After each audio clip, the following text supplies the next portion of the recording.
Hello विद्यार्थियों, इस video में हम समष्टीय समुच्चय पढ़ेंगे। समष्टीय समुच्चय पढ़ेंगे, फिर दूसरा इसमें अंतराल पढ़ेंगे, इंटरवल्स जो होंगे उसको पढ़ेंगे, और तीसरा हम पढ़ेंगे वेन आरेख पढ़ेंगे। वेन आरेख, चित्रों के द्वारा अपन समुच्चय को किस तरह से दर्शाते हैं वो वेन आरेख कहलाएगा। तो इस वीडियो में समष्टि समुच्चय, अंतराल और वेन आरेख पढ़ेंगे। समष्टि समुच्चय क्या होता है, यहाँ डेफिनेशन लिखी, उसको हम बाद में पढ़ते हैं। पहला आपको ये समझाते हैं। जैसे हमें एक समुच्चय दिया है, एक समुच्चय दिया है, यहाँ पर एक समुच्चय लिखा हुआ है, इसके अवयव 1 2 3 4 5 6 डैश डैश 10 तक हैं इसके अवयव। एक समुच्चय, इसको हमने U ले लिया। अब कुछ समुच्चय यहाँ लिख रहे हैं, जैसे एक समुच्चय लिखा 1 3 5 7 9, विषम संख्याओं का समुच्चय। एक ले लेते हैं सम संख्याओं का समुच्चय 2 4 6 8, लेकिन और C ले लेते हैं 1 4 9। D ले लेते हैं, एक अभाज्य संख्या वाला ले लो। अभाज्य संख्या 2 होगी, 3 होगी, 5 होगी, 7 होगी। तो इस प्रकार से हमने 4 समुच्चय लिखे, और भी लिख सकते हैं हम। एक ए, केवल एक अवयव ले लें, 5 ले लिया। तो यहाँ पर यदि हम इसको देखें समुच्चय ए को, तो समुच्चय ए का प्रत्येक अवयव U का अवयव है। जैसे हमने डैश डैश लिखा है ना, मतलब इसमें 7 भी है, 8 भी है, 9 भी है। तो 1 3 5 7 इसमें भी है, 2 4 6 8 2 4 6 8 इसमें भी है, फिर 1 4 9 1 4 9 U में है। D के जो अवयव है 2 3 5 7 2 3 5 7 इसमें है, 5 इसमें है। अर्थात क्या है, यहाँ जो समुच्चय दिए हैं इसका प्रत्येक अवयव U का अवयव है। तो उपसमुच्चय की परिभाषा पढ़ी है हमने। उपसमुच्चय क्या होता है, किसी समुच्चय का उपसमुच्चय वह समुच्चय होता है जिसका प्रत्येक अवयव दिए गए समुच्चय में होता है। तो ये जो A है वो U का उपसमुच्चय, B भी क्या U का उपसमुच्चय। तो A उपसमुच्चय किसका, U का। फिर B भी क्या होगा, उपसमुच्चय होगा U का। यहाँ पर C D सारे के सारे सब उपसमुच्चय होंगे। E ये सारे के सारे समुच्चय उपसमुच्चय होंगे किसके, U के। इसको हमने U से लिखा। तो ये जो U कहलाएगा, ये जो U समुच्चय कहलाएगा, इसको हम कहते हैं समष्टीय समुच्चय कहते हैं। क्या कहते हैं, समष्टीय समुच्चय या सार्वत्रिक समुच्चय कहेंगे इस U को, समष्टि समुच्चय। तो यहाँ जब इसकी परिभाषा लिखी कि समष्टि समुच्चय वह समुच्चय होता है, ये समष्टि समुच्चय वह समुच्चय होता है जिसके लिए सभी समुच्चय उप समुच्चय होते, जिसके लिए सभी विचाराधीन समुच्चय, जो विचाराधीन मतलब जिसके लिए अपन विचार कर रहे हैं, जिसको अपन ने लिया है यहाँ पर, जिसे हमने लिया है यहाँ पर, तो ये सारे समुच्चय इसके उप समुच्चय होंगे। तब ये जो होगा U, उसको हम क्या कहेंगे, समष्टीय समुच्चय कहेंगे। तो समष्टि समुच्चय वह समुच्चय होता है जिसके लिए सभी विचाराधीन समुच्चय क्या होते हैं, उप समुच्चय होते हैं। तो यहाँ पर U जो होगा, समुच्चय U अपने को जो दिया है, समुच्चय U ये क्या होगा, समष्टीय समुच्चय होगा। समुच्चय U समष्टीय समुच्चय होगा, ठीक है। अब यहाँ पर इसको जैसे लिखा है अपन ने U से, समष्टि समुच्चय को U से दर्शाते हैं। चले नेक्स्ट आएगा वास्तविक संख्याओं का ज्यामितीय निरूपण। वास्तविक संख्याओं को ज्यामितीय निरूपण मतलब संख्या रेखा पर किस तरह से दर्शाएंगे, वास्तविक संख्या को संख्या रेखा पर किस तरह से दर्शाएंगे। जैसे हमें मालूम संख्या रेखा आपने बनाई, बीच में यहाँ पर क्या होगा, संख्या रेखा हमने बनाई है, बीच में 0 होगा। इस तरफ क्या होते हैं, बराबर दूरी पे अपन ऐसे निशान लगा देंगे, 1 होगा 2 होगा। इस तरफ दाएं तरफ क्या होंगे, धनात्मक संख्या आती है। यहाँ बाएं तरफ लेंगे तो क्या आएंगी, ऋणात्मक संख्या आएंगी। ऋण 1 आ जाएगा, ऋण 2, ऋण 3, ऋण 4। तो ये हमने पिछले क्लासों में पढ़ा हुआ। संख्या रेखा में दाएं तरफ धनात्मक संख्या, बाएं तरफ ऋणात्मक संख्या, और बीच में क्या होती है, बीच में शून्य होता है। यहाँ पर वास्तविक संख्याओं को हमने किससे लिखा है, R से लिखा था ना। पिछले क्लास में हमने इसी मतलब समुच्चय जब स्टार्ट किया था तो पहली बार बताया था कि वास्तविक संख्या को हम R से लिखाएंगे। अब वास्तविक संख्या होगी क्या, जैसे यहाँ जितनी संख्या रेखा पर मतलब संख्या रेखा पर स्थित सभी बिंदु, संख्या रेखा पर स्थित सभी बिंदु क्या होंगे? सभी बिंदु वास्तविक संख्याएं होंगे। सभी बिंदु वास्तविक संख्याएं होंगे। मतलब संख्या रेखा पर जितने भी बिंदु होंगे सारे के सारे बिंदु क्या होंगे? वास्तविक संख्याएं होंगे। बल्कि ऐसा कहें कि संख्या रेखा पर स्थित सभी बिंदुओं का समुच्चय, संख्या रेखा पर स्थित सभी बिंदुओं का समुच्चय, संख्या रेखा पर स्थित सभी बिंदुओं का समुच्चय वास्तविक संख्याएं होती हैं। संख्या रेखा पर स्थित सभी बिंदुओं का संख्याएं वास्तविक संख्याएं होती है। अब सभी बिंदुओं का समुच्चय, जैसे यहाँ पर ये इसको लिया हमने, तो इसको अपन क्या कह रहे हैं? संख्या एक है, तो ये एक वास्तविक संख्या है। अब हम यहाँ बीच में आ जाते हैं इसमें, तो ये कितना होगा? 1.5 है। इसको हम 3/2 लिखेंगे, ये भी वास्तविक संख्या होगी। यहाँ पर आ जाएगा 1.99 आ जाएगा, यहाँ पर इस स्थान पे 1.99, तो ये भी वास्तविक संख्या होगी। और भी अंक हो सकते हैं, जैसे यहाँ पर हम 4 के बाद 4.953 ये ले, तो यह कहीं पर, यहाँ पर कहीं है 4.953, यहाँ कहीं आ जाएगी, होगी यही, मतलब 4 और 5 के बीच होंगे। तो ये इसमें जितने भी बिंदु आएंगे, छोटे छोटे बहुत दूर, कम दूरी पे भी जितने बिंदु होंगे वो सारे क्या होंगे? इसी तरह से होंगे, दशमलव में होंगे। तो ये जो होंगे संख्या रेखा पर स्थित सभी बिंदुओं का समुच्चय, जितने भी बिंदु होंगे वो सारी वास्तविक संख्याएं होती हैं। सभी की सभी क्या हो जाएंगी? वास्तविक संख्याएं होंगी। तो वास्तविक संख्याओं में क्या होती है? दशमलव वाली सारी संख्याएं वास्तविक संख्याएं आ जाएंगी। पहले इसमें भी हमने बताया था इसको। अब यहाँ पर इसके पहले वीडियो में बताया था, जीरो के स्तर जो आती हैं वो कौन सी संख्याएं होती हैं? धनात्मक वास्तविक संख्याएं होंगी। धनात्मक वास्तविक संख्याएं जीरो के दाएं तरफ, इस तरफ आएंगे तो क्या होंगी? ऋणात्मक वास्तविक संख्या होंगे। ऋणात्मक वास्तविक संख्याएं। फिर इसमें जो धनात्मक वास्तविक संख्या उसको लिखने का तरीका बताया था। वास्तविक संख्या को r से लिखते, धनात्मक में r+ लिख देंगे। ऋणात्मक वास्तविक संख्या को लिखने का तरीका क्या बताया था? r- लिख देंगे।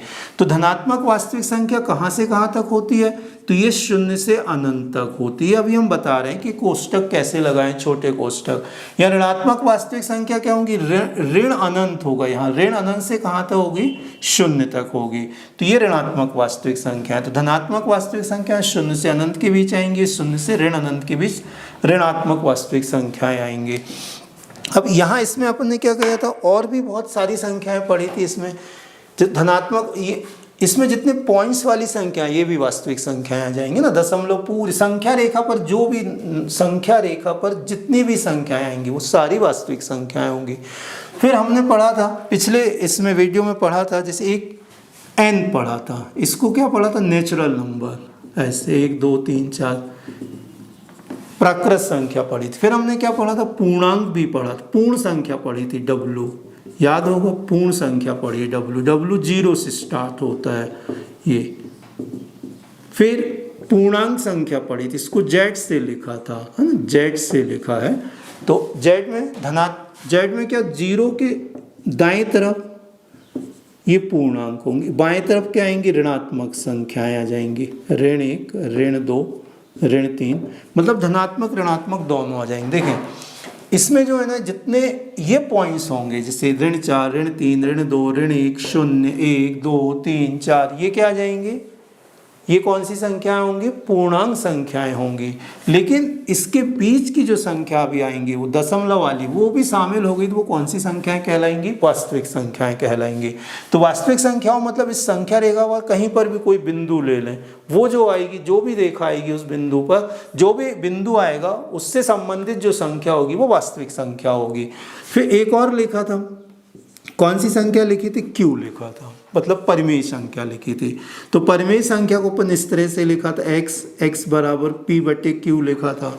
परिमेय संख्या के अनुपात के रूप में लिखा था। और इसमें क्या लिखा था कि P और Q जो होंगे वो इनमें से कोई संख्या ले लेंगे, Z में से कोई संख्या ले लेंगे, और क्या होगा? ये जो होगी जेड क्यू हर की संख्या बराबर नहीं होगी शून्य से, ठीक है, इस तरह से लिखा था। तो अब यहाँ देखें अपन, इसमें अपन ये कह सकते कि जो n है, n उप समुच्चय W का, देखो n का प्रत्येक अवयव W में है, मतलब प्राकृत संख्या क्या होगी, पूर्ण संख्या का उप समुच्चय होगी। फिर यदि यहाँ देखें तो W उप समुच्चय होगा किसका, Z का, मतलब इसकी पूरी संख्या है, इसके पूरी संख्याएं जो हैं वो इसके भी मतलब इसके पूरे अवयव, इसके भी पूरे अवयव हैं। फिर हम ये कह सकते हैं कि Z जो होगा वो उप समुच्चय होगा किसका, Q का, Z उप समुच्चय होगा Q, क्योंकि Z के जितने भी अवयव वो Q में भी हैं, तो Z Q में क्या होंगे, ये तो संख्याएं आएंगी, इसमें ये संख्याएं आएंगी और बीच की जो संख्याएं हैं वो भी आ जाएंगी। और फिर क्या कह सकते हैं कि Q भी क्या होगा, उप समुच्चय होगा किसका, R का, इस R का। अब इन सभी को हम एक साथ लिख दें, इन सभी को एक साथ लिख दें तो क्या आएगा, N उप समुच्चय होगा W का, W उप समुच्चय किसका होगा, W उप समुच्चय होगा Z का, फिर Z उप समुच्चय होगा Q का, और Q उप समुच्चय होगा किसका, R का। ऐसा या अपन ऐसा पूरी एक लाइन में लिख सकते हैं। और आप समझ भी सकते हैं क्या होंगे उप समुच्चय, मतलब n उप समुच्चय W का, तो अपन ये कहेंगे कि n का प्रत्येक अवयव W में है। अपन ऐसा भी कह सकते हैं कि n किसका उप समुच्चय है, R का उप समुच्चय। हम ऐसा भी कह सकते हैं n उप समुच्चय किसका, Q का। ये भी कह सकते हैं कि n उप समुच्चय किसका, Z का, ऐसा भी कह सकते हैं। तो n W का भी उप समुच्चय है, Z का भी है, Q का भी है, R का भी। जैसे W, लेकिन W किसका, n का नहीं होगा, W Z का उप समुच्चय होगा, W Q का उप समुच्चय होगा, W R का उप समुच्चय होगा। तो इस तरह से हम इसको समझ सकते हैं। तो ये आपको वास्तविक संख्या का ज्यामितीय निरूपण समझ में आ गया होगा। तो संख्या रेखा में अपन वास्तविक संख्याओं को इस तरह से दर्शाएंगे, और ये बाकी संख्याएं जो बताई हैं, और ये किस तरह से दूसरी संख्याओं के उप समुच्चय होती हैं। अब दूसरा बताते हैं इसके बाद। देखिए आगे अपन पढ़ते हैं अंतराल। अंतराल R के उप समुच्चय के रूप में, है ना, वास्तविक संख्याओं के उप समुच्चय के रूप में अंतराल को किस तरह से दर्शाएंगे। तो यहाँ मान लेते कि माना A B अवयव है R का, मतलब दो अवयव हैं, वो क्या है, वास्तविक संख्याएं हैं। और इसमें ये दिया है कि A छोटा है किससे, B से लिया है, ये संख्या A छोटी होगी B से। तो विवृत अंतराल किसे कहेंगे, तो वास्तविक संख्याओं का समुच्चय, इसको हम एक लिख देते हैं, वास्तविक संख्याओं का समुच्चय वास्तविक संख्याओं का जो समुच्चय होगा, इसे हम क्या कह रहे हैं, विवृत अंतराल। वास्तविक संख्याओं का समुच्चय इसको इस प्रकार से दर्शाते, x इस प्रकार है, a छोटा है x से, a छोटा है x से, x छोटा है b से। x इस प्रकार है कि x a और b के बीच की संख्याएं होंगी, तब हम इसे क्या कहेंगे, तब यह एक विवृत अंतराल कहलाता है। तब यह एक वास्तविक संख्याओं का समुच्चय एक विवृत अंतराल कहलाता है, एक विवृत अंतराल कहलाता है। अब इसका अर्थ क्या हुआ, जैसे जो x का मान होगा वो किसके बीच होगा, a और b के बीच होगा। x का मान a और b के बीच होगा, लेकिन इसमें क्या होगा, a और b शामिल नहीं होगा। तो यहाँ x का मान, x के मान a व b के बीच की, x के मान a व b के बीच की सभी वास्तविक संख्याएं होंगी। a और बीच के बीच, a और b के बीच सभी क्या होंगे, वास्तविक संख्याएं होंगी। a और b के बीच की सभी वास्तविक संख्याएं होंगी। जैसे अपन a और b के बीच की सभी वास्तविक संख्याएं तो होंगी, लेकिन इन वास्तविक संख्याओं को कहाँ पर दर्शाएंगे अपन, संख्या रेखा में दर्शाएंगे। तो इसे अपन कहेंगे एक विवृत अंतराल कहलाता है। इसे ऐसा लिखें, इसे AB से दर्शाते हैं, इसे AB से दर्शाते हैं, छोटा कोष्टक लगाएंगे ना, इसे क्या पढ़ेंगे, विवृत अंतराल है, ओपन इंटरवल कहते हैं। और A और बीच के भी, इसमें A और B के बीच के सभी बिंदु, A और B के बीच के सभी बिंदु इस अंतराल में होते हैं, इस अंतराल में होते हैं। जिसे हमने यहाँ पर लिखा है AB, या इसको क्या लिखा है, जो x है वो A और B के बीच की संख्याएं हैं। वो सभी ए और बी के बीच के सभी बिंदु, जैसे संख्या रेखा में बता रहे हैं, जितने भी बिंदु आएंगे वो इस अंतराल में होंगे। लेकिन क्या होगा, लेकिन ए व बी नहीं होगा, लेकिन ए व बी नहीं होंगे, लेकिन ए और बी नहीं होंगे। जैसे यहाँ ध्यान दें, यहाँ पर हम लिख रहे हैं इसको, संख्या रेखा में हम बता रहे हैं इसको, एक संख्या रेखा बनाई, ये संख्या रेखा है, यहाँ ले लेते हैं 0, समझ लें यहाँ ए है, बी है, बिंदु अपन कहीं भी ले सकते हैं, इन बिंदुओं को ए और बी को कहीं भी ले सकते हैं। यहाँ हमने लिखा है ए बी छोटा कोष्टक, इसमें क्या होता है, ए और बी शामिल नहीं होंगे इसमें। इसको जब हमें लिखना है, अंतराल ए बी को लिखना है, अंतराल ए बी को लिखना है हमें, जैसे ए बी को किस तरह से लिखेंगे हम, यहाँ पर ऐसे छोटे कोष्टक में लिखेंगे इस तरह से, तो इसमें ए और बी क्या होगा, शामिल नहीं होंगे। इनके बीच की जितनी संख्याएं शामिल, इनके बीच जितनी भी संख्याएं आएंगी, इनके बीच जितने भी बिंदु आएंगे, मतलब इनके बीच जितने भी बिंदु आएंगे वो क्या होंगे, इनके बीच जितने भी बिंदु आएंगे यही बिंदु क्या होंगे, वास्तविक संख्याओं को दर्शाएंगे। तो सारी की सारी संख्याएं जो होंगी वो ए और बी के बीच की होंगी, सारे के सारे बिंदु क्या होंगे, ए और बी के बीच होंगे, वो इस तरह से होंगे। तो अपन इसको दूसरे तरीके से और भी इसको ऐसा लिख सकते हैं, यहाँ पर दूसरे तरीके से हम इसको ऐसा लिखेंगे, ए बी, जैसे ए बी लिखा, एक्स इस प्रकार लिखेंगे, ए बी क्या होगा ना, ए बी एक संख्या होगी, मतलब अपन इसको समुच्चय निर्माण रूप में लिख रहे हैं, एक्स लिखा, एक्स अवयव होगा क्या, आर का, x सभी वास्तविक संख्याएं होंगी, यहाँ पर x अवयव होगा r का, मतलब x सभी वास्तविक संख्याएं होंगी। कैसी वास्तविक संख्याएं होंगी कि वो a और b के बीच की होंगी, a और b के बीच। तो इसको खुला अंतराल कहते हैं या विवृत अंतराल कहते हैं। इसको एक वर्ड और यूज किया जाता है इसमें, खुला अंतराल, खुला अंतराल है ना, ओपन से कहते हैं खुला अंतराल या विवृत अंतराल। इसमें संख्या से देखते हैं अपन, जैसे हमें संख्या रेखा पर बनाना है, एक अंतराल दिया है हमें, अंतराल, अंतराल आपको इस प्रकार से दिया है 2 और 5, ऐसा अंतराल दिया है। तो संख्या रेखा पर इस अंतराल को बनाना है, तो हम यहाँ पर संख्या रेखा बनाएंगे, जिसे यहाँ 0 लेते हैं और थोड़ा बड़ा बना देंगे इसको, यहाँ 0, इधर ऋण 1, 2, 3, 4, 5, 6, 7, इस तब कम ज़रूरत थी इसलिए अपन ने यहाँ इसको बढ़ाया नहीं, बढ़ा सकते हैं।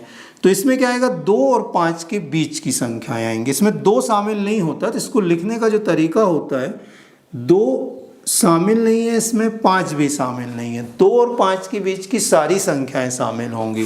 तो यहाँ लिखने का तरीका होता है, इसको 2 और 5 में लघु व्रत बना देंगे, छोटे छोटे ऐसे व्रत बना देंगे। तो इसमें 2 और 5 शामिल नहीं होगा, इनके बीच की सारी संख्याएं शामिल होंगी। तो इसके आंसर में क्या होगा, जैसे हमारे पास 2.5 आएगा तो भी इसका आंसर सही है, 2.5 हो सकता है, 2.6, 2.75, 2 भी हो सकता है, 3.1, 3.2, 3.4, 3.5, मतलब 2 और 5 के बीच की जितनी भी संख्याएं होंगी है ना, दशमलव वाली संख्याएं भी होंगी तो भी चलेगा। तो ये सब कौन सी संख्याएं कहलाएंगी, वास्तविक संख्याएं कहलाएंगी। तो इस प्रकार से हम क्या करेंगे, इसमें खुले अंतराल को हमने इस प्रकार से दर्शाया। अब हम करेंगे बंद अंतराल या संवृत अंतराल की बात करेंगे, ठीक है। नेक्स्ट, अब खुला अंतराल के बाद अब बंद अंतराल पढ़ते हैं ना, विवृत अंतराल था, अब ये संवृत अंतराल या बंद अंतराल। संवृत अंतराल क्या होगा, वास्तविक संख्याओं का समुच्चय x एक संवृत अंतराल होता है ना, कब, जब a छोटा बराबर x छोटा बराबर b होगा, मतलब x के मान a और b के बीच में होंगे, x के मान a और b के बीच में होंगे, उसमें a भी शामिल होगा, b भी शामिल होगा। तो इस संवृत, इसे एक संवृत अंतराल होता है, इसके ए बी से लिखते हैं। जैसे विवृत अंतराल को क्या लिखा था, ये लिखा है यहाँ पर, छोटा कोष्टक लगाते हैं। विवृत अंतराल में छोटा कोष्टक लगाया है, संवृत अंतराल में क्या होगा, बड़ा कोष्टक लगाएंगे। इस अंतराल में क्या होगा, ए और बी के बीच की सभी संख्याएं तो आएंगी, सभी बिंदु आएंगे, इसमें ए और बी के बीच के सभी बिंदु होते हैं, साथ में ए और बी भी होता है। इसमें क्या लिखा था, ए और बी के बीच के बिंदु होते हैं, उसमें ए और बी नहीं होता। अब संवृत अंतराल को संख्या रेखा में हमें बनाना है, तो कैसे बनाएंगे, तो इसमें क्या करेंगे, संवृत अंतराल में यहाँ पर अपन ने जैसे ये लिखा, इसको हम लिख देते जैसे कैपिटल, ये संवृत अंतराल लिख रहे हैं ना, ये विवृत अंतराल है, तो इसे हम संवृत अंतराल में लिख दे रहे हैं। यहाँ बड़ा कोष्टक लगा देंगे, इसमें देखो, इसमें पिछले इसमें इसको सुधार लेना है ना, इसमें है पिछले इसमें जो लिखा है इसमें ये निशान नहीं लगा पाए थे अपन, यहाँ निशान था ऐसा, a छोटा है x छोटा है b से, इसके पहले जो लिखा ना उसमें a छोटा है x छोटा है b से, तो यहाँ पर a b लिखा, अब इसमें a छोटा बराबर है ऐसा लग जाएगा, तो बड़ा कोष्टक लिखा, x इस प्रकार x अवयव है r का, मतलब एक वास्तविक संख्या होगी और x का मान a और b के बीच में होगी, तो इसको ऐसा पढ़ेंगे a छोटा बराबर x छोटा बराबर b।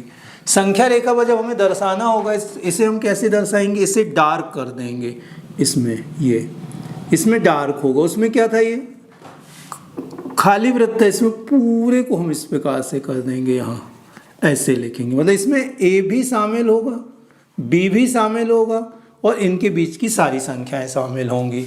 जैसे अब यहाँ पर हमें ये अंतराल बनाना है, ये अंतराल नहीं, अब हमें कौन सा अंतराल बनाना, इस अंतराल को 2 से 5 बनाना है, तो ये संख्या रेखा बनाई, यहाँ इसको डार्क कर देंगे, इसमें 2 भी होगा और 5 भी होगा, ठीक है, तो इससे हम कहेंगे विवृत अंतराल या इस संवृत अंतराल कहेंगे, इसी को बंद अंतराल कहते हैं, क्लोज्ड इंटरवल होता है ना, ये क्लोज्ड इंटरवल होगा, ठीक है।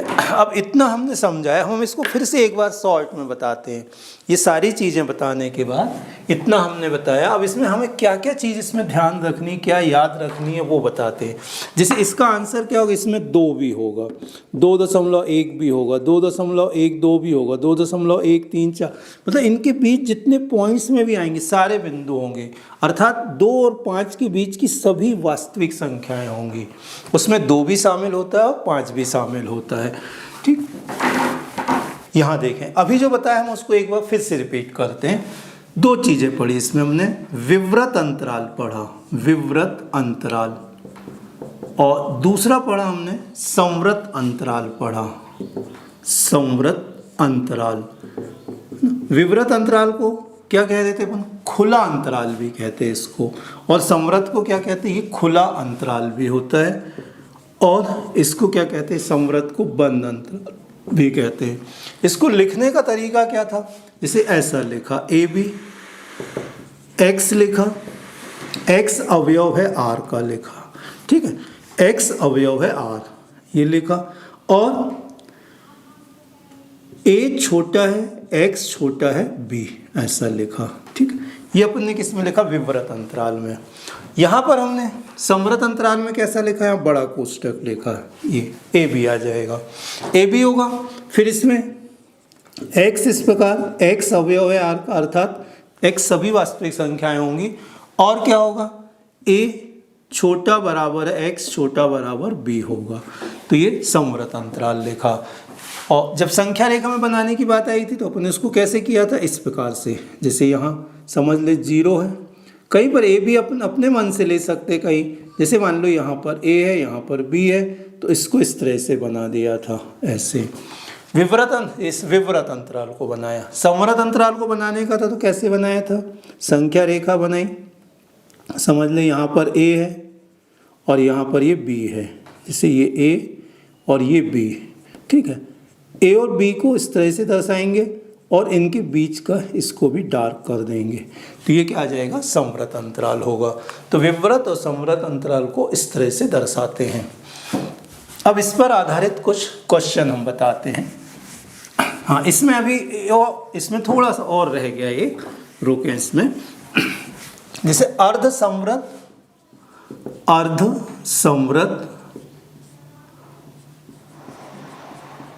अर्ध संवृत या अर्ध विवृत अंतराल क्या होगा ना, अर्ध संवृत अथवा या अर्ध संवृत या अर्ध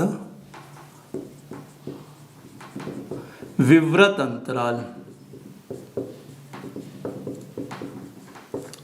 जैसे अर्ध संवृत अर्ध विवृत क्या होगा, तो इसे अपने ऐसा दिया हुआ है, इस तरह से दिया है ये, ठीक ठीक है, या ऐसा दिया हुआ है, ये अर्ध समवृत्त अर्ध विवृत्त कहलाएगा ऐसा। तो इसको किस तरह से लिखेंगे, तो इसको x इस प्रकार, x ये आपको अच्छे से समझ में आ गया होगा, इसे ए बी लिखना है और ए बी, ये इसमें क्या होगा, a छोटा x छोटा b होगा, इसमें क्या होगा, a छोटा बराबर x छोटा बराबर b होगा। तो ये आपको समझ में आ जाना चाहिए अच्छे से कि उसमें a और b शामिल होगा, नीचे ऊपर नहीं होगा। तो यहाँ a है, x अवयव है r का, जिसे लिखा x अवयव है r का।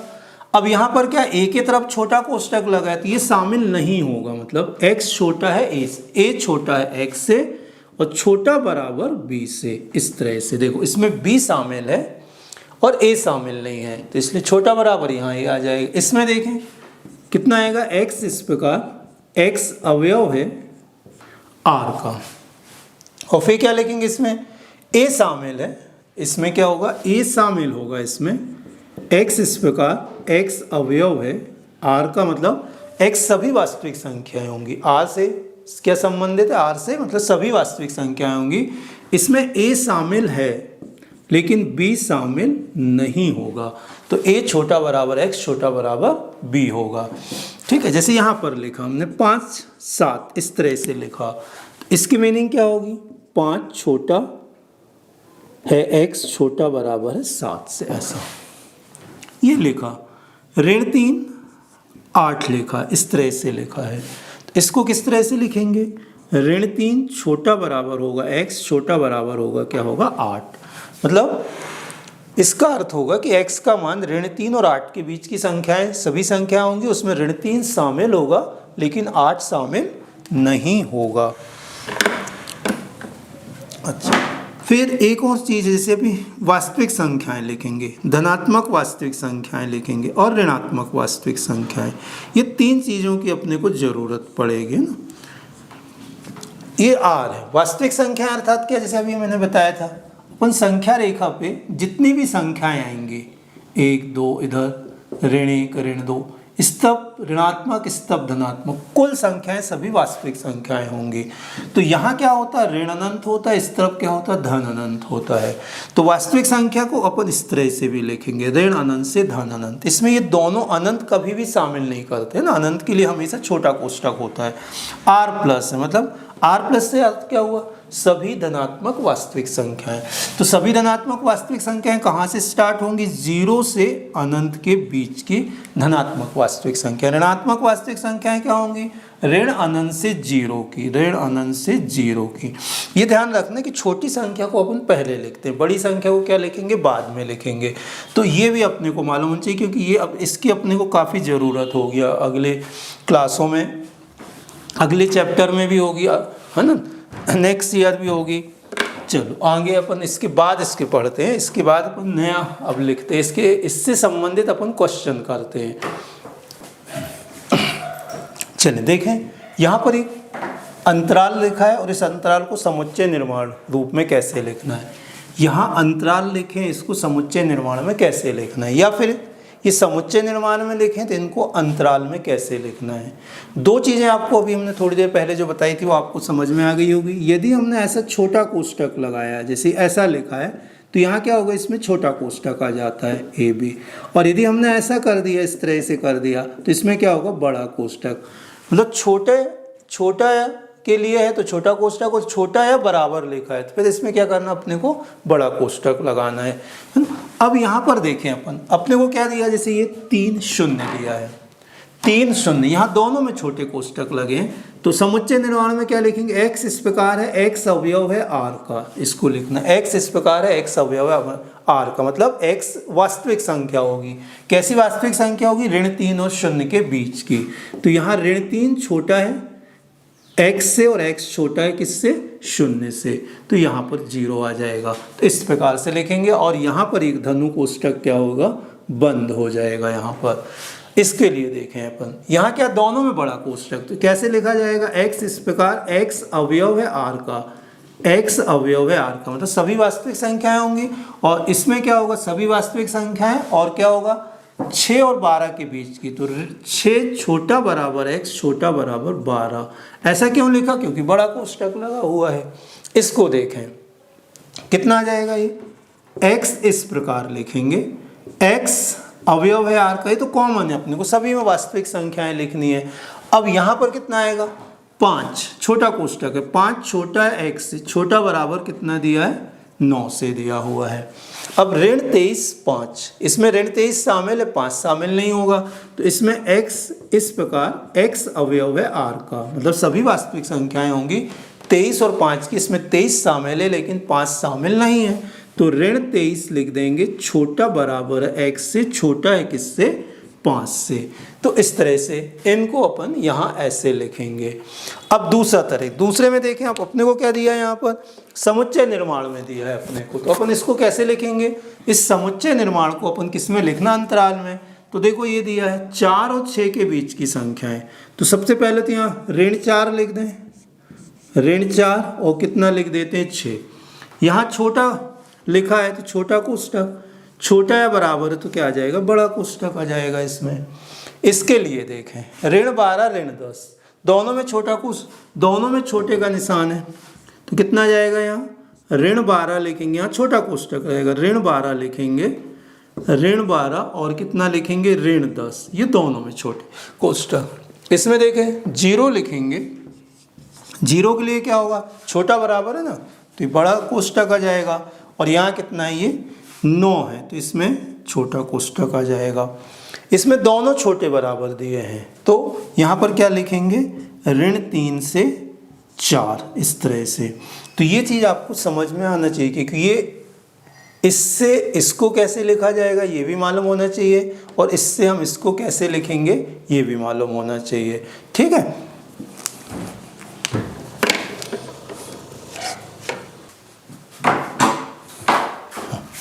चलो इसके आगे अब आता है वेन आरेख आता है, अगला नया होगा इसमें वेन आरेख। वेन आरेख इसी को नहीं, विज्ञ गणितज्ञ है, इसका नाम है वेन डायग्राम, वेन आरेख। तो समुच्चयों को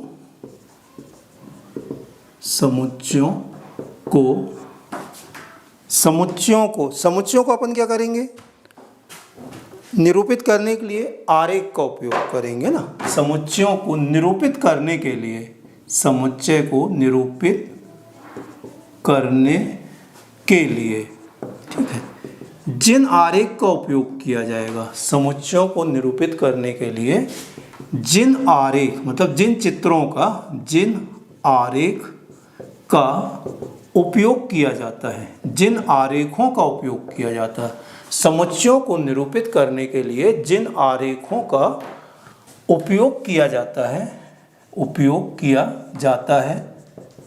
उन्हें क्या कहते हैं, उन्हें वेन आरेख कहते हैं, उन्हें वेन आरेख कहते हैं। तो समुच्चयों को निरूपित करने के लिए अपन क्या करते हैं, वेन आरेख का उपयोग करते हैं, मतलब वेन आरेख की चित्र है, इसका उपयोग करते हैं। तो समुच्चयों को निरूपित करने वाले आरेखों को अपन वेन आरेख कहते हैं। इसमें क्या किया जाएगा, इस वेन आरेख में अब इन चित्रों को कैसे दर्शाएंगे, वेन आरेख में समष्टीय समुच्चय जो होगा ना, कौन सा समुच्चय, समष्टीय समुच्चय, कोई भी समष्टीय समुच्चय होगा, और फिर दूसरा क्या होगा, कोई भी एक समुच्चय होगा। तो वेन आरेख में क्या करेंगे, जो समष्टीय समुच्चय है इसे किससे दर्शाएंगे, आयत से दर्शाते हैं, समष्टि समुच्चय को आयत से दर्शाते हैं। समष्टि समुच्चय याद होगा अपने U से लिखा है, जिसके लिए सभी विचाराधीन समुच्चय उपसमुच्चय होते हैं, जिसके लिए जितने भी, मतलब समष्टि सबसे बड़ा होगा, सब इसके उपसमुच्चय होंगे। और जो समुच्चय है इससे वृत्त के द्वारा दर्शाते हैं, वृत्त के द्वारा इसे आयत से दर्शाते हैं, इसे आयत से दर्शाएंगे, इसे वृत्त से दर्शाते हैं, या वृत्त के द्वारा दर्शाते हैं, वृत्त से दर्शाते हैं। तो वेन डायग्राम, सबसे पहले वेन आरेख क्या होगा, समुच्चयों को अपन समुच्चयों को निरूपित करने के लिए जिन आरेखों का उपयोग करेंगे वो वेन आरेख कहलाते हैं ना। अब देखें इसको किस तरह से अपन उपयोग करेंगे, किस तरह से बनाएंगे वेन आरेख को। तो यहाँ पर जैसे चलो अपन इसका एक उदाहरण से समझते हैं इसको। जैसे हमें U दिया हुआ है, मतलब U अर्थात समष्टि समुच्चय दिया हुआ है, 1 2 3 4 5 6 7 8 9 दिया है। एक समुच्चय आपको दिया है 1 2 3 4, दूसरा समुच्चय दिया आपको 3 4 5 6 7। इसे वेन आरेख में दर्शाना है, इन समुच्चयों को वेन आरेख में दर्शाना है। तो जैसे अभी बताया, पहले अपन वेन आरेख में क्या करेंगे, आयत बना लेंगे। सबसे पहले ये आयत बना लिया, तो ये जो आयत होगा वो किसको दर्शाएगा, U को दर्शाएगा, है ना, मतलब समष्टि समुच्चय को दर्शाएगा। फिर A और B बनाएंगे। अब A और B में कोई दोनों में है क्या, देखें तो A में 3 4 है, 3 4 ये दोनों में है ना। अब ऐसा भी तो हो सकता है किसी में, जैसे ये यहाँ पर समझ लें P अपने को दिया हुआ है यहाँ पर 1 2 3 4 और Q दिया है यहाँ पर, ये 2 3 4 लिखते हैं, Q दिया है 5 6 7 8 इस तरह से दिया है। और U यही वाला यही अवयव, यही समुच्चय है 1 2 3 से लेके 9 तक का। तो इसमें देखें P में अलग है, Q में अलग है, एक ये तो इसको किस तरह से दर्शाएंगे, इसको किस तरह से दर्शाएंगे। इसमें 3 4 दोनों में, तो हमने बताया थोड़ी देर पहले कि U को अपन आयत से दर्शाया दिया और फिर इनको वृत्त से दर्शाते हैं। अब इसमें दोनों को काटते हुए बनाएंगे। क्यों बनाएंगे, क्योंकि 3 4 दोनों में है, तो जो दोनों में है ना उसको इसके बीच कहीं पर भी लिख दें। इसको A ले लिया, इसको B ले लिखते हैं, 3 4 यहाँ लिखा। अब जैसे A में देखते हैं अपन, यहाँ A में कौन से अवयव है, 1 2 3 4। A में 1 2 3 4 है, 3 4 हम लिख चुके हैं A में, मतलब इस वृत्त के अंदर 3 4 लिख चुके हैं। तो बचा क्या, 1 2, तो यहाँ पर 1 और 2 लिखेंगे, ठीक है। फिर यहाँ पर तो A में देखें कितने आ गए, 1 2 3 4। अब B में आ जाते हैं, B ये है, ये वृत्त B को दर्शा रहा है। B में क्या है, 3 4 5 6 7, 3 4 5 6 7। तो B में 3 4 लिख चुके हैं, क्या बचा 5 6 7, तो यहाँ 5 6 और 7 लिख देंगे। तो A के अवयव लिख देंगे, B के अवयव। अब U में देखें अपन 1 2 3 4 5 6 7, तो 1 2 3 4 5 6 7, मतलब जो A और B में है वो U में भी है, लेकिन अभी U के और बच गए हैं। कौन कौन से बच गए, 8 और 9। तो 8 और 9 को क्या करोगे, इस वृत्त के बाहर कहीं पर भी, यहाँ यहाँ जहाँ खाली जगह है, जहाँ आपको लिखना है वहाँ लिख सकते हैं। तो अपन 8 और 9 यहाँ पर लिख देंगे, ठीक है। तो इस तरह से लिखेंगे। अब देखें दूसरा देखते हैं, इसमें जब दोनों में कोई उभयनिष्ठ ना हो, इसको बनाना वेन आरेख में। जैसे ये A बना, P बना दिया, ये U हो गया, ये P आ जाएगा और यहाँ Q आ जाएगा। अब इनमें अलग अलग क्यों बनाया है, इसको दोनों को अलग अलग इसलिए बनाया कि इन दोनों में P और Q में कोई भी अवयव उभयनिष्ठ नहीं है। तो यहाँ लिख देते हैं P के लिए 2 3 4, Q में कितना है 5 6 7 8। अब और बचेंगे, देखो 2 3 4 5 6 7 8 लिख चुके। अब U के कौन से अवयव बचा है, इसमें 1 और बचा है, और कौन सा बचा है, 9 बचा है। तो 1 और 9 को हम क्या करेंगे, बाहर कहीं लिख देंगे खाली जगह में। तो इस तरह से दर्शाएंगे। यदि उभयनिष्ठ है तो दोनों को अपने को क्रॉस करके लिखना, दोनों वृत्तों को काट देना है, दोनों उभयनिष्ठ को यहाँ लिखना है, फिर जैसे अभी हमने समझाया। और यहाँ पर यदि उभयनिष्ठ नहीं है तो इस तरह से। अच्छा, एक और हो सकता है, इसमें तीसरा भी प्रकार हो सकता है, वो भी बता देते हैं। तीसरे में क्या होगा, जैसे आपको दिया है U, तीसरे प्रकार में यहाँ बता देते हैं।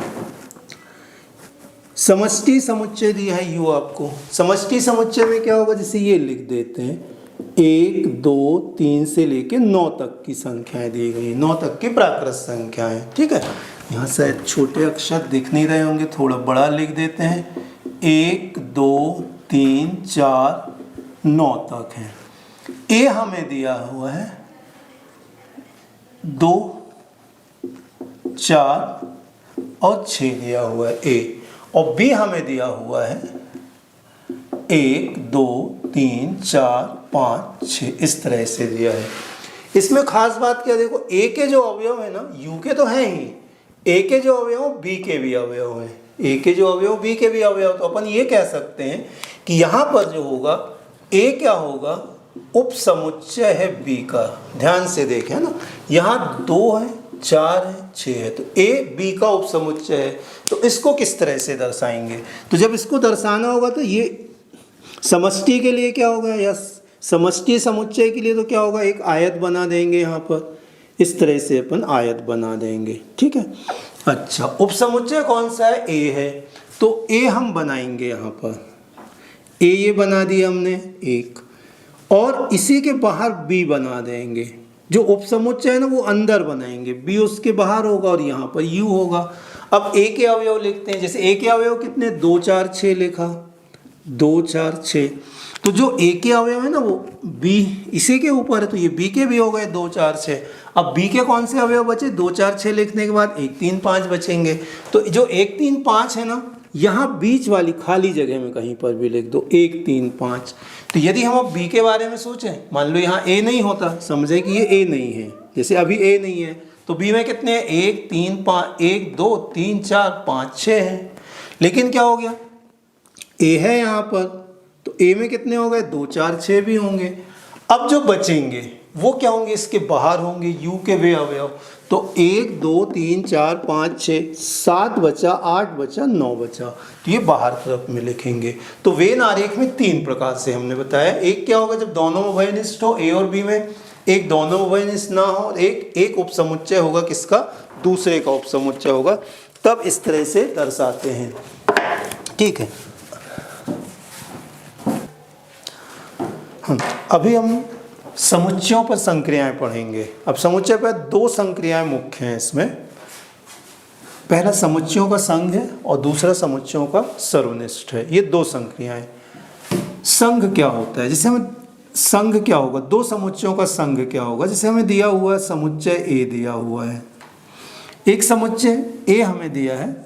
पहले मैं उदाहरण बताता हूँ फिर इसको समझाता हूँ। 1 2 3 4, एक समुच्चय ए के अवयव, दूसरा बी दिए हैं, बी में हमें दिए हैं 3 4 5 6, ठीक है। यहाँ पर भी सर्वनिष्ठ के लिए भी ले लेते हैं, चले ए ले लेते हैं, 1 2 3 4, समुच्चय बी कितना दिया हमें, 3 4 5 और 6 दिया है। तो 2 समुच्चयों का संघ, जैसे ए और बी का संघ क्या होता है, तो ए और बी का संघ वह समुच्चय होता है जिसमें ए के सभी अवयवों के साथ बी के भी अवयव होने चाहिए। ए के सारे अवयव होने चाहिए, बी के भी अवयव होना चाहिए, लेकिन उसमें क्या होना चाहिए, रिपीट नहीं लिखेंगे अपन। जैसे ए संघ को लिखना, ए और बी का संघ, ए और बी का संघ, तो ए और बी के संघ को कैसे लिखते हैं, ए और ये जो निशान बनाया है इसको बना देंगे, ए संघ बी। इसे क्या पढ़ेंगे, ए संघ बी पढ़ेंगे, ए संघ बी। जैसे सर्वनिष्ठ लिखना होगा यहाँ, तो ए और बी का सर्वनिष्ठ क्या होगा, ए और बी का सर्वनिष्ठ। ए और बी के सर्वनिष्ठ को किस तरह से लिखेंगे, इसमें ए सर्वनिष्ठ भी, ये सर्वनिष्ठ का निशान है, ए सर्वनिष्ठ। इसे क्या पढ़ेंगे, ए सर्वनिष्ठ बी पढ़ेंगे, ए सर्वनिष्ठ बी होगा। तो ये क्या होगा, ए संघ बी होगा, इसे ए संघ बी पढ़ेंगे, इसे ए सर्वनिष्ठ बी पढ़ेंगे।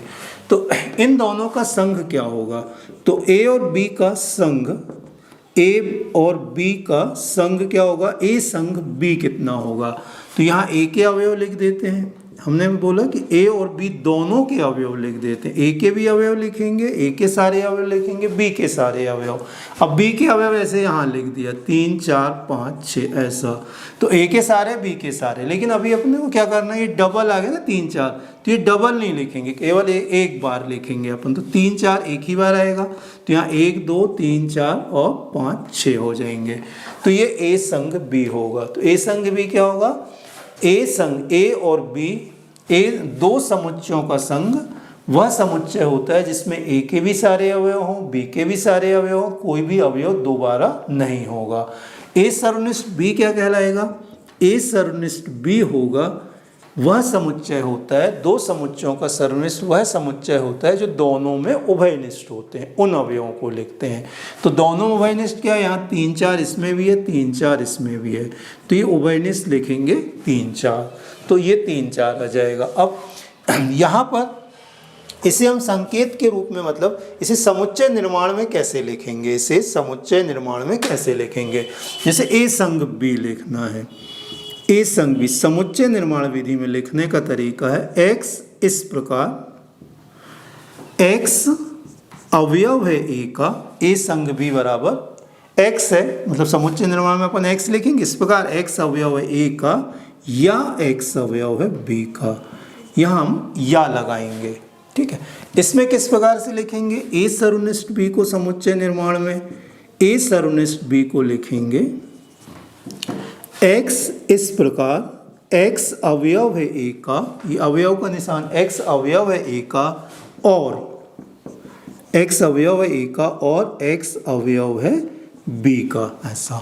तो इसमें हम और लगाएंगे, और अर्थात और या तथा लगा सकते हैं। तो और या तथा मतलब ए और बी दोनों के होना चाहिए, तो जो ए और बी दोनों में होंगे वो उभयनिष्ठ हो जाएंगे। इसमें क्या है, या तो ए के होने चाहिए या बी के होने चाहिए, तो ए के भी होने चाहिए या बी के भी होने चाहिए, तो ए और बी दोनों के अवयव लिखेंगे। तो संघ को इस तरह से दर्शाया है, ये संघ को दर्शाया ए संघ बी बराबर, और सर्वनिष्ठ को अपन ने इस तरह से दर्शाया है। अब इन्हें वेन आरेख में अपन कैसे दर्शाएंगे, दोनों को वेन आरेख में कैसे बताएंगे, संघ को वेन आरेख में कैसे दर्शाएंगे, एक साथ में इसलिए बता रहा हूँ, यहाँ पर संघ और सर्वनिष्ठ आप इनको दोनों के अंतर भी समझते जाए, नहीं तो संघ का क्वेश्चन सर्वनिष्ठ में कर रहे हैं, सर्वनिष्ठ का क्वेश्चन संघ में कर रहे हैं। तो इसे बताने के लिए हम क्या करेंगे, u बनाएंगे।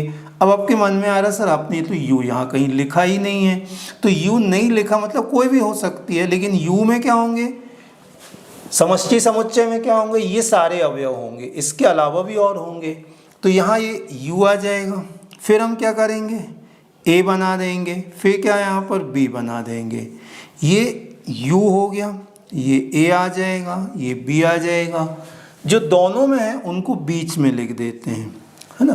तो 3 4 बीच में लिखा, 1 2 बचा यहाँ पर, तो 1 2 क्या हो गए यहाँ पर, ये जो खाली हिस्सा है ना इसमें लिखेंगे। तो समुच्चय ए में 1 2 3 4, समुच्चय बी में 3 4 5 6 लिखे हुए हैं, तो यहाँ पर 3 4 लिख चुके हैं, तो यहाँ क्या बचेगा 5 6, लेकिन 5 6 क्या होगा, इस बाकी वाले हिस्से में लिखेंगे। अब संघ कौन सा आ रहा, देखो संघ क्या आ रहा, 1 2 3 4 5 6, तो 1 2 3 4 5 6 ये संघ आ रहा है। तो संघ के लिए क्या करेंगे, ये जो भाग होगा इसको हम ऐसे लाइन खींच देते हैं, इस वाले भाग में, ये लाइन वाला भाग है, ये जो रेखांकित भाग लिखा है अपन ने ना, रेखांकित भाग जिसमें हमने लाइन खींची है, रेखांकित भाग ए संग बी को दर्शाता है, जो रेखांकित भाग होगा वो ए संग बी को दर्शाएगा। तो यहाँ जो ये भाग है ये क्या होगा, ए संग बी होगा। अब सर्वनिष्ठ में कैसे दर्शाएंगे हम, तो जब भी अब संघ में क्या होना चाहिए, ए और बी का संघ दर्शाना है, तो अपन सीधा क्या करेंगे, जैसे ए बनाया इस तरह से बी बनाएंगे और ये बीच वाले हिस्से को इस प्रकार से लाइन खींच देंगे, अपन रेखांकित कर देंगे। सर्वनिष्ठ में देखें, सर्वनिष्ठ में क्या करेंगे, ये पूरा वैसे ही बनेगा इस तरह से, ये u हो गया, यहाँ पर आ जाएगा a, फिर आ जाएगा b, यहाँ 3 4 लिखा, यहाँ 1 2, ये तो अभी लिखा है वही लिख रहे हैं अपन यहाँ पर, और यहाँ पर क्या लिखेंगे, ये a में 1 2 3 4, b में 5 6 लिखेंगे, और फिर क्या करेंगे हम, 3 4 किस हिस्से में आ रहा देखें, ये ए सर्वनिष्ठ भी है, तो ये ए सर्वनिष्ठ भी 3 4 यहाँ पर आ रहा है। तो ये जो भाग होगा, जो रेखांकित भाग होगा वो किसको दर्शाएगा, ए सर्वनिष्ठ बी को दर्शाएगा। तो यहाँ हम लिख सकते हैं इसमें कि रेखांकित भाग जो होगा, रेखांकित भाग किसको दर्शाता है, ए सर्वनिष्ठ बी को दर्शाता है, रेखांकित भाग ए सर्वनिष्ठ बी को दर्शाएगा। तो इस प्रकार से ये संघ और सर्वनिष्ठ आप समझ गए होंगे। इसके आगे अब इससे संबंधित हम कुछ क्वेश्चन करते हैं, ठीक है। हाँ, अब देखें संघ और समुच्चय, संघ और सर्वनिष्ठ पे कुछ क्वेश्चन करते हैं। जैसे ये दिया, निम्नलिखित में से प्रत्येक समुच्चय युग्म के लिए संघ और सर्वनिष्ठ ज्ञात करो। ठीक है, संघ और सर्वनिष्ठ ज्ञात करने से ये पहला क्वेश्चन यहाँ पर दिया है। एक्स वाई, मतलब हमें क्या करना है, हमें यहाँ पर ये क्वेश्चन दिया, हम इसका हल इस तरफ कर रहे हैं। हमें इसका हल करना मतलब ए संघ बी ज्ञात करना है कितना होगा, और ए सर्वनिष्ठ बी ज्ञात करना होगा। देखें 1 3 5 1 2 3, संघ में क्या है, दोनों के अवयव लिख देंगे, कोई भी अवयव दोबारा नहीं लिखा जाएगा। कोशिश करेंगे क्रम से लिखें, तो पहले 1 लिखा, 1 3 5 है, फिर 1 2 3 है, तो 1 2 3 और 5 है, तो 1 2 3 5, ये ए संघ बी का मान आ गया। सर्वनिष्ठ में क्या होगा, जो दोनों में होंगे, तो दोनों में 1 भी है और 3 भी है, तो दोनों में जो आएंगे वो 1 और 3 आ जाएगा, तो ये सर्वनिष्ठ हो गया। तो संघ निकाल लिया, सर्वनिष्ठ निकाल लिया। अब जैसे यहाँ पर ए संघ बी निकालना है, बड़े आसान से ए संघ बी, ए और बी दोनों के अवयव, तो ए ई आई ओ यू, ए दोनों में है, बी सी अलग अलग, तो यहाँ क्या आएगा, ए आ जाएगा। जरूरी नहीं, हम ऐसा भी लिख सकते कि पहले इसके अवयव लिख दिए, ए ई आई ओ यू लिखा, अब इसके अवयव लिखें, जो लिख चुके उसको दोबारा ना लिखें, ए लिख चुके हैं, क्या बचा, बी और सी बचेगा, तो बी और सी लिखा।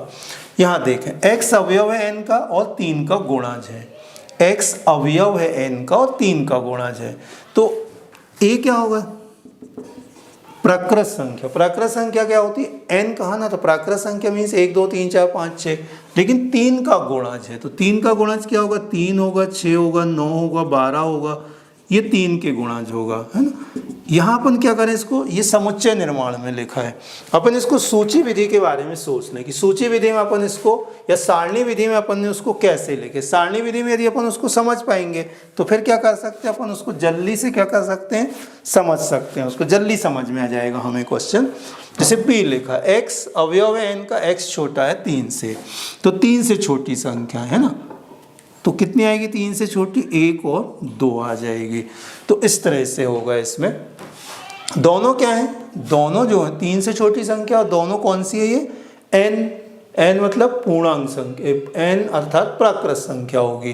तो अब इसमें क्या आएगा, ए संघ बी, देखें दोनों का संघ क्या होगा, और ए सर्वनिष्ठ बी क्या होगा, दोनों का सर्वनिष्ठ क्या होगा, तो ए इन दोनों का संघ मतलब इन दोनों के अवयवों को लिख देंगे।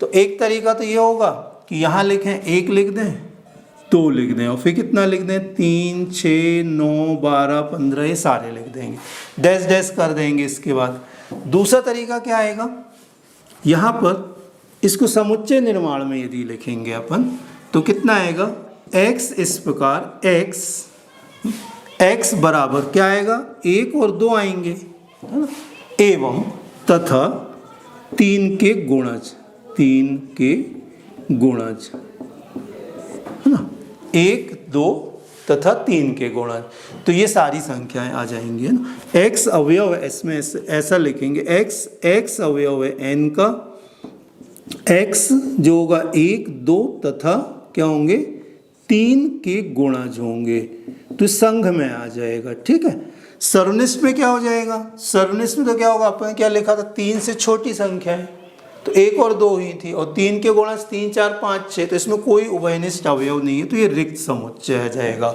संघ के लिए रिक्त हो गए। इसमें देखें x अवयव है n का और 1 छोटा है, x छोटा है 6 है, तो यहाँ पर इसको इस तरह से लाइन से बंद करने, दोनों में अंतर आ जाएगा। इसमें अपने सर्वनिष्ठ नहीं निकाला, यहाँ पर ए सर्वनिष्ठ बी क्या आएगा, जो दोनों में होंगे, तो दोनों में क्या है, यहाँ पर ए दोनों में है, तो यहाँ पर ए को लिख देंगे। इसमें आ जाए पी और क्यू है, तो पी संघ क्यू क्या आएगा, पी संघ क्यू, तो पी और क्यू के अवयव, है ना, पी सर्वनिष्ठ क्यू में कितना आ जाएगा, जो दोनों में होंगे वो आ जाएंगे। तो यहाँ कौन सी संख्या दी गई है, प्राकृत संख्या। कैसी प्राकृत संख्या है, 1 और 6 के बीच की, तो 1 और 6 के बीच की संख्या मतलब 1 नहीं आएगा, इसमें 2 आएगा, 3 आएगा, 4 आएगा, 5 आएगा, 6 होगा। तो यदि इसको सूची विधि में लिखें तो ये अवयव आ जाएंगे 2 3 4 5 6, इसमें 1 शामिल नहीं होगा, 6 शामिल होगा।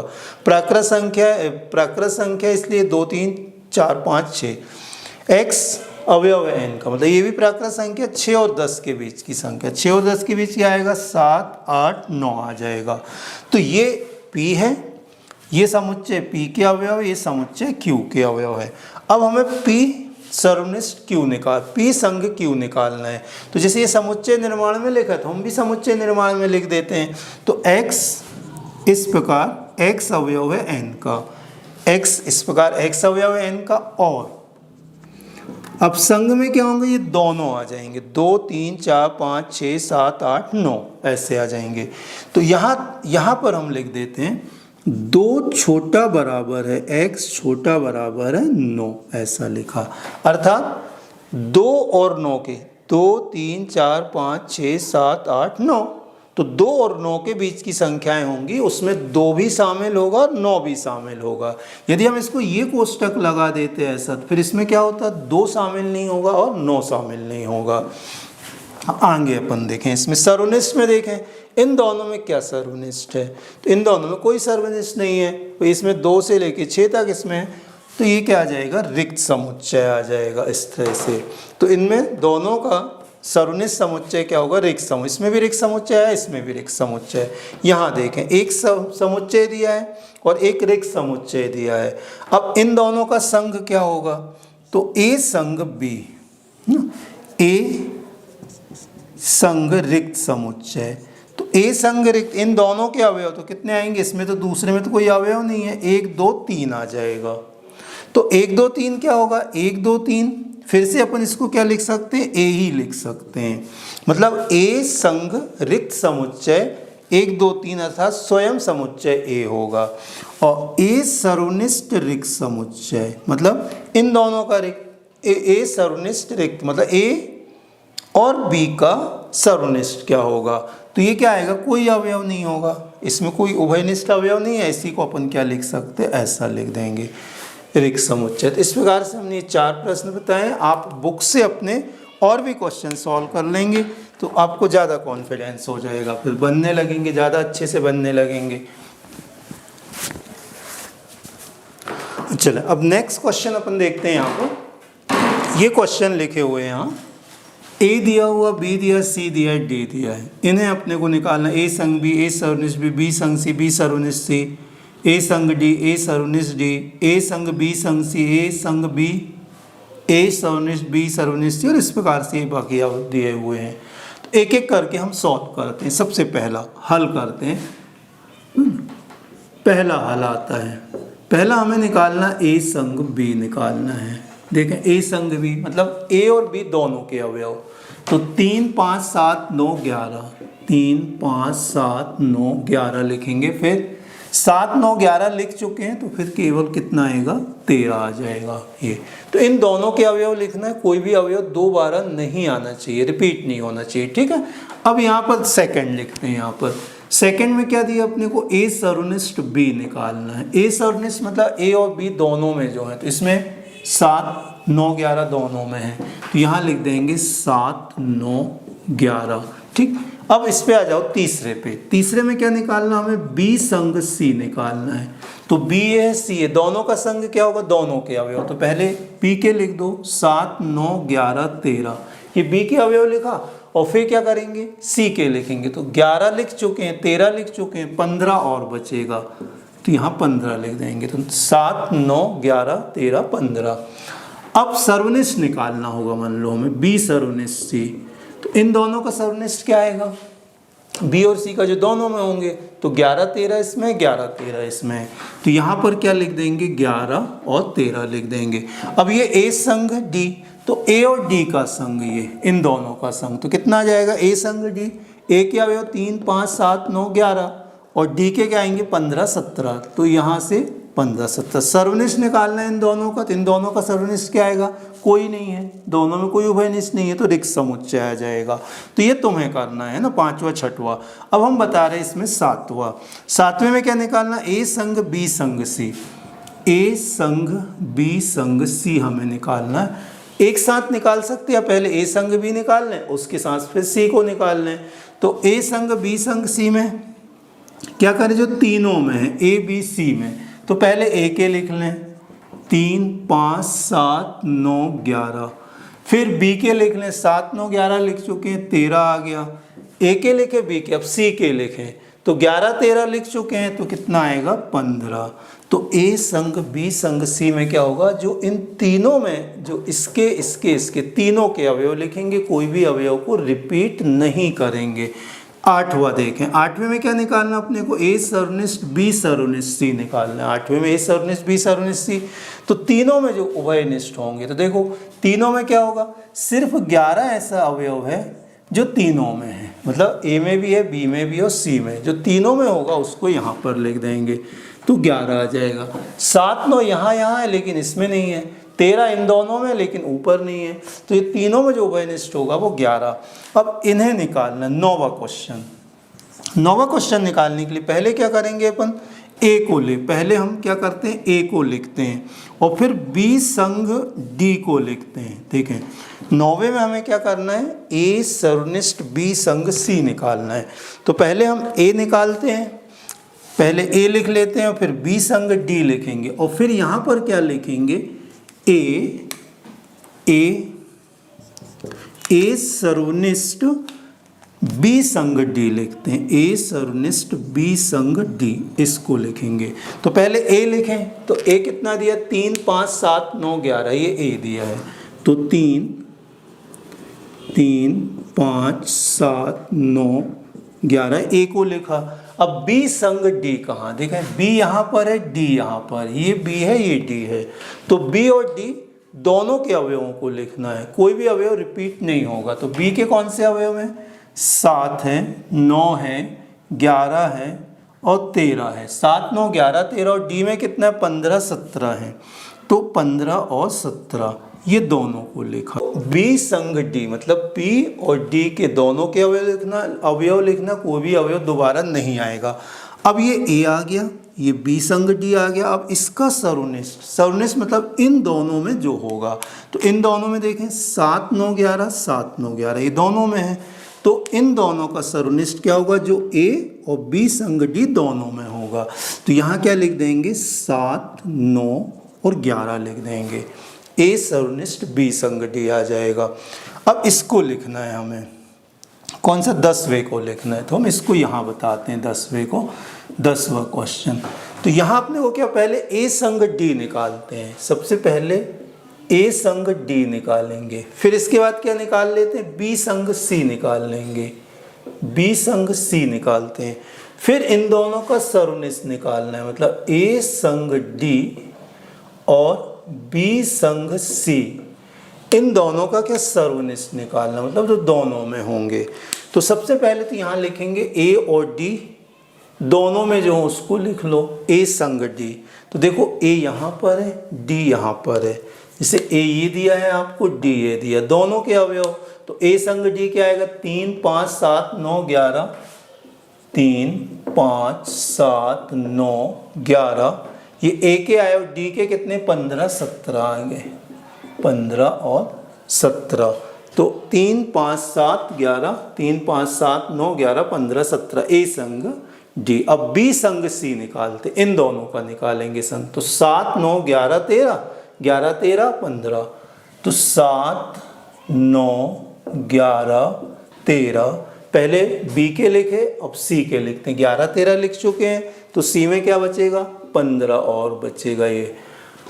अब ए संग डी आ गया, बी संग सी आ गया, अब दोनों का सर्वनिष्ठ निकालना, तो दोनों का सर्वनिष्ठ इन दोनों में जो होंगे कॉमन, तो 7 दोनों में, 9 दोनों में, 11 दोनों में है और 15 दोनों में है, तो जो दोनों में उभयनिष्ठ हैं उनको लिख देते हैं, तो 7 9 11 15।